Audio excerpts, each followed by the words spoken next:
விஜய்க்கு கிடைத்திருக்கும் மிகப்பெரிய ஆதரவு. தமிழக வெற்றிக் கழக தலைவர் விஜயை கடந்த சில மாசங்களுக்கு முன்ன வர தம்பி தம்பின்னு பாசமழை பொழிஞ்ச சீமான் இப்ப கையில மைக் கிடைச்சாலே விஜயை புரட்டி புரட்டி எடுக்கிறாரு.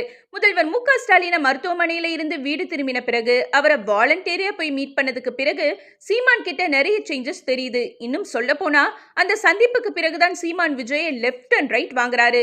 இந்த நிலையில இதுவரைக்கும் அந்த அளவுக்கு யார பத்தியும் பாசிட்டிவா பேசாத ப்ளூ சட்டை மாறன் உலக வரலாற்றில் முதல் முறையா விஜய்க்கு ஆதரவா பேசி ஆச்சரியத்தை ஏற்படுத்தியிருக்காரு. அதாவது சீமான் விஜய் எவ்வளவு திட்டினாலும் அவர்கிட்ட இருந்த எந்த ரியாக்ஷனும் இல்ல. இந்த சாக்கடையில கால் வைக்காம தொடர்ந்து இவரோட திட்டமிட்ட வெறி பேச்ச விஜய் கண்டுக்க கூடாது. 15 வருஷமா கட்சி நடத்தி வர 60 வயசு பெருசு, தன்னை விட வயசுல குறைவா இருக்கிற புதிய கட்சி ஆரம்பிச்சவரை பார்த்து எப்படி வெறியாகுது பாருங்க. விஜய் ஒரு தமிழன், அவரை ஆதரிக்க விட்டாலும் அவருக்கு துணையா நிற்பேன்னு சில மாசங்கள்